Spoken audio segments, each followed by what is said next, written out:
Hit story में आपका स्वागत है। दोस्तों, ये कहानी है नितिन की और उसकी 2 सालियां की।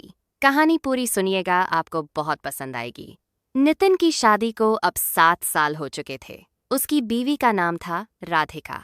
राधिका देखने में साधारण सी थी, रंग थोड़ा सांवला, कद 5 फुट 2 इंच। मगर नितिन को वो पहली नजर में ही पसंद आ गई थी, क्योंकि उसकी बातों में एक अलग सी मिठास थी। नितिन खुद बहुत सुंदर था, लंबा, गोरा, चौड़ी छाती, गहरी आंखें, जैसे कोई फिल्म का हीरो हो। जहां जाता लड़कियां पीछे पीछे घूमती। मगर नितिन का दिल सिर्फ राधिका पर ही अटक गया था।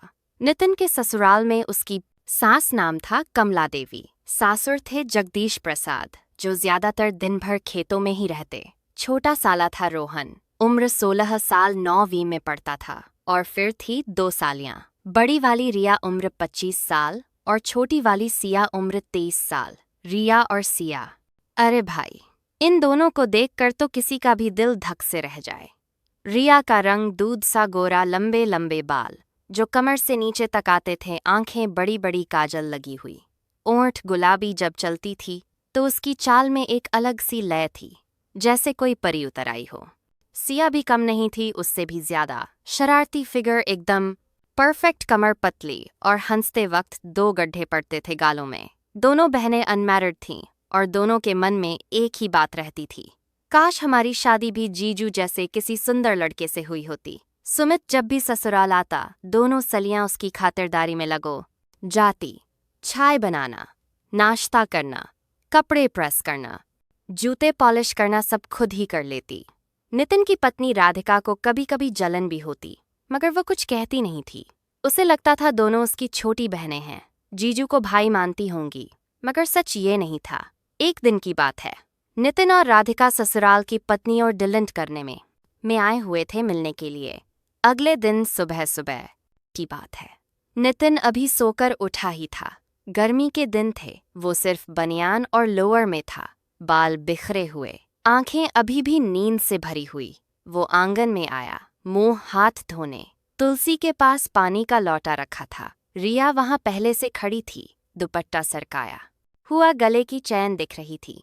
उसने नितिन को देखते ही मुस्कुराते हुए कहा, जीजू आप उठ गए, मैं अभी आपके लिए गरम गरम जलेबी लेकर आती हूँ, रात में ही बनाई थी। नितिन ने मुस्कुराते हुए कहा, अरे रिया, तुम भी ना, जब भी मैं आता हूँ तुम आपकी बारी अनदी फुरे के रिये के लिए इतना परेशान क्यों होती हो मेरे लिए। रिया ने आंखें नीची करके कहा, परेशान? अरे जीजू, आपके लिए तो कुछ भी कर सकती हूँ मैं। जो आप कहो मैं सब कर सकती हूँ आपके लिए। उसी वक्त सिया भी आ गई, हाथ में नितिन का प्रेस किया हुआ कुर्ता लेकर। उसने रिया को देखकर मुस्कुराते हुए कहा, दीदी तू तो जीजू को जलेबी खिलाएगी, मैं तो जीजू को अपना हाथ का बना शरबत पिलाऊंगी। जीजू आज आम का शरबत बनाया है, बिल्कुल ठंडा ठंडा। नितिन ने दोनों को देखकर हंसते हुए कहा, अरे तुम दोनों लड़ रहे हो मेरे लिए, दोनों चीजें खा पी लूंगा, कोई गम नहीं। लेकिन तुम दोनों आपस में मत लड़ो। अरे मैं तो तुम दोनों की खातिरदारी से तंग हो चुका हूँ। फिर तीनों हंस दिए। फिर रिया और सिया एक दूसरे को देखकर मुस्कुराई। दोनों की आंखों में एक ही चमक थी। फिर दोपहर में खाना खाते वक्त भी यही सिलसिला था। सास हैनी कमला देवी ने सबको परोसा। राधिक नितिन के बगल में बैठी थी, रिया और सिया आमने सामने बैठी थी। नितिन की सास ने कहा, स्मित बेटा, आज मैंने तेरे लिए विशेष कड़ी बनाई है, तेरी फेवरेट। नितिन ने कहा, माँ जी आप लोग मुझे इतना लैड करते हो, मैं क्या ने बगल में सामने कहा जा रहा। 2 करूं?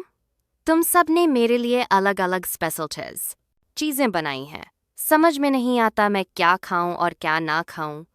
तभी रिया ने प्लेट में से एक बड़ा सा पापड़ उठाकर नितिन की प्लेट में रगड़ खते हुए कहा, जीजू यह पापड़ मैंने खुद तला है, आपके लिए ही खाकर देखिए कितना क्रिस्पी बना है। सिया ने तुरंत अपनी प्लेट से 1 चम्मच अचार निकालकर नितिन की प्लेट में डालते हुए कहा, और जीजू यह अचार भी मैंने बनाया है, मीठा तीखा बिल्कुल आपके स्वाद का। दोनों सालियां की इतनी खातिरदारी का कर्ज जीजू आगे कैसे उतारेगा, सालियों अच्छे से जानती थी। उधर राधिका चुपचाप देख रही थी। उसने नितिन की तरफ देखा, फिर ये दोनों बहनों की तरफ। उसे कुछ अजीब सा लगा मगर चुप रही। फिर शाम को सब लोग छत पर बैठे थे। गर्मी थी, पंखा चल रहा था। नितिन कुर्सी पर बैठा अखबार पढ़ रहा था। रिया और सिया उसके पास ही चारपाई पर लेटी हुई थी। रिया ने अचानक कहा, जीजू, आपकी पीठ में दर्द तो नहीं ना? मैं बहुत अच्छी मालिश करती हूँ। आप कहो तो मैं आपकी मालिश कर दूँ। फिर सिया ने तुरंत कहा, नहीं नहीं दीदी, जीजू को मेरी मालिश ज्यादा पसंद आएगी। मैंने कोर्स भी किया है। नितिन ने हंसते हुए कहा, अरे तुम दोनों की मालिश की जरूरत नहीं। मैं दोनों की मालिश की जरूरत नहीं। बिल्कुल ठीक हूँ। मगर दोनों बहनें कहाँ मानने वाली थी। वो एक दूसरे को देखकर मुस्कुरा रही थी। फिर रात को सोने का टाइम हुआ। नितिन और राधिका अपने कमरे में चले गए। रिया और सिया अगले कमरे में सोती थी। दीवार पतली थी, आवाजें आती जाती रहती थी।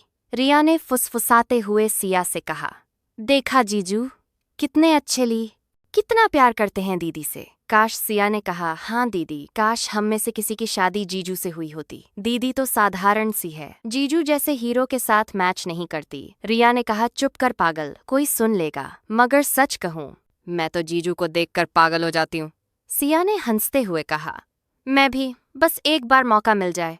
फिर दोनों हंसने लगी। अगले दिन सुबह फिर वही सिलसिला शुरू हुआ। नितिन नहाकर बाहर आया, सिर्फ तौलिया लपेटे हुए। रिया चाय लेकर खड़ी थे।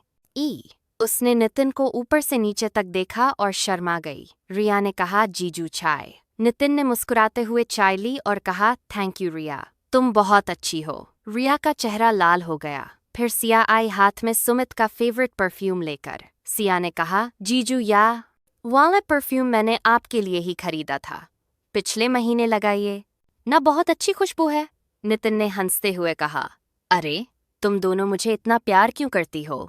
सिया ने आंखें नीची करके कहा, क्योंकि आप लायक हो जीजू, बहुत लायक। फिर समय ऐसे ही बीत रहा था। नितिन को अब ससुराल आए 3 दिन हो चुके थे। रोज का यही सिलसिला। रिया और सिया जीजू के इर्द गिर्द घूमती, कुछ ना कुछ बहाना बनाती। कभी चाय, कभी फल, कभी कपड़े, कभी किताब। नितिन हंसकर टाल देता, मगर उसकी तारीफों से दोनों का दिल और पिघलता जाता। एक दोपहर की बात है। घर में सिर्फ औरतें थीं। सास ससुर खेत गए थे, रोहन स्कूल। सुमित कमरे में लेटा हुआ था, फोन पर कुछ देख रहा था। राधिका किचन में बर्तन धो रही थी। रिया और सिया आपस में फुसफुसा रही थी। रिया ने कहा, सिया आज मौका है, दीदी किचन में व्यस्त है, जीजू अकेले हैं, चल कुछ करते हैं। सिया ने शरारती मुस्कान के साथ कहा, क्या करें दीदी? सीधे जाकर कह दें कि जीजू हम आपको बहुत पसंद करती हैं। रिया ने उसकी तरफ तकिया फेंकते हुए कहा, पागल है क्या? इतना सीधा थोड़े ना बोलते हैं। कुछ ऐसा करें कि जीजू खुद हमारी तरफ खींचे आए। सिया ने सोचते हुए कहा, चल एक खेल खेलते हैं, सच या झूठ वाला, हम तीनों खेलेंगे, जीजू मना नहीं कर पाएंगे। रिया की आंखें चमक उठी। दोनों हंसते हुए नितिन के कमरे की तरफ चली गई। रिया ने दरवाजा खटखटाते हुए कहा, सो रहे हो क्या? नितिन ने अंदर से आवाज दी, नहीं रिया, आओ ना। दोनों अंदर घुसी। सिया ने दरवाजा हल्का सा बंद कर दिया। नितिन बेड पर आधा लेटा हुआ था, बनियान लॉर में। सिया ने मुस्कुराजीज आते हुए कहा, जीजू बोर हो रहे हो ना? चलिए ना, हम लोग एक खेल खेलते हैं, बहुत मजा आएगा। नितिन ने भोंग उठाते हुए कहा, कौन सा खेल? रिया ने बेड के किनारे बैठते हुए कहा, सच या झूठ, मतलब ट्रूथ एंड डेयर। आप तो खेले होंगे कॉलेज में। नितिन ने हंसते हुए कहा, हाँ खेला है, मगर तुम दोनों के साथ। मुझे डर लग रहा है। सिया ने हंसकर कहा, डर काहे का जीजू, हम तो आपकी छोटी छोटी सलियां हैं, चलिए ना प्लीज। फिर नितिन मान गया। तीनों घेरा बनाकर बैठ गए और फिर खेल शुरू हुआ। पहला नंबर रिया का आया। सिया ने पूछा, सच सच बताना, तुमने अब तक कितने लड़कों को दिल से चाहा है? रिया ने शर्माते हुए सिया की तरफ देखा, फिर नितिन की तरफ। उसने धीरे से कहा, सिर्फ इको। नितिन ने मजाक में कहा, अच्छा जी, कौन है वो खुशकिस्मत, बता भी दो। रिया ने हंट दबाते हुए कहा, नहीं बताऊंगी, अभी नहीं। फिर सिया की बारी। रिया ने पूछा, तूने कभी किसी को प्रपोज करने का सोचा है? सिया ने बिना सोचे कहा, हाँ बहुत बार, और वो शख्स मेरे सामने ही बैठा है। नितिन को लगा मजाक कर रही है और वह हंस पड़ा। नितिन ने कहा, अच्छा जी, मैं हूं तो फिर प्रपोज कर दो ना अभी। सिया ने 1 सेकंड के लिए सुमित की आंखों में देखा, फिर हंस कर टाल गई। अरे मजाक कर रही हूँ जीजू, आप तो सीरियस हो गए। फिर खेल आगे बढ़ा। अब नितिन की बारी थी। रिया ने पूछा। रिया ने कहा, जीजू सच बताइए, अगर दीदी ना होती तो आप मुझसे शादी करते। कमरे में एकदम सन्नाटा हो गया। नितिन चौंका। उसने रिया को देखा, फिर सिया को। दोनों की आंखें उस पर टिकी थीं। सुमित ने हंसते हुए कहा, अरे पागल, तुम दोनों मेरी छोटी बहनें जैसी हो, ऐसा सवाल भी पूछती हो। सिया ने तुरंत कहा, नहीं जीजू, खेल है, सच बोलना पड़ेगा। नितिन ने गहरी सांस ली और कहा, देखो राधिका मेरी जिंदगी है, उसके अलावा मैं किसी को सोच भी नहीं सकता। तुम दोनों बहुत अच्छी हो, बहुत खरी था, खूबसूरत हो। कोई भी लड़का तुम्हें पाकर खुशकिस्मत समझेगा, मगर मेरे दिल में सिर्फ तुम्हारी दीदी है। दोनों बहनों के चेहरे पर हल्की सी उदासी आई, मगर वो मुस्कुरा दी। रिया ने कहा, चलो जीजू, आप बहुत अच्छे हो, हम तो बस ऐसे ही पूछ लिए। फिर खेल खत्म हुआ। दोनों कमरे से निकल गई। बाहर आकर रिया की आंखें भर आई। सिया ने उसे गले लगाते हुए कहा, दीदी जीजू सच में सिर्फ हमारी दीदी को चाहते हैं, हम कुछ नहीं कर सकते। रिया ने आंसू पोंछते हुए कहा, हाँ, मगर दिल तो मानता नहीं ना। फिर उसी शाम राधिका को कुछ शक हुआ। उसने देखा कि रिया और सिया आज कुछ उदास सी हैं। उसने नितिन से पूछा, सुमित, आज मेरी दोनों बहनें कुछ चुपचाप सी हैं, तुम्हारे साथ कुछ हुआ क्या? नितिन ने कुछ नहीं बताया, बस मुस्कुराकर बोला, कुछ नहीं, बस खेल रहे थे। राधिका को पूरा यकीन नहीं हुआ। उसने मन में ठान लिया कि अब वह खुद नजर रखेगी। फिर अगले 2 दिन दोनों सलियां थोड़ी दूर दूर रहने लगी। नितिन को भी बुरा लगा। उसने रिया से पूछा, रिया, तुम दोनों नाराज हो क्या मुझसे? रिया ने मुस्कुराते हुए कहा, नहीं जीजू, बस थोड़ा सा मन उदास है, आप चिंता मत करो। फिर आखिरी दिन आया। सुमित को वापस जाना था। स्टेशन छोड़ने पूरा परिवार गया। रिया और सिया दोनों चुप थी। ट्रेन आने में अभी 10 मिनट थे। सिया ने नित्य को एक तरफ ले जाकर कुछ कहा। सिर्फ नितिन ने सुना। सिया ने कहा, जीजू आप बहुत अच्छे इंसान हो, हमने बहुत कोशिश की कि आपका ध्यान हमारी तरफ खींचे, मगर आपका दिल सिर्फ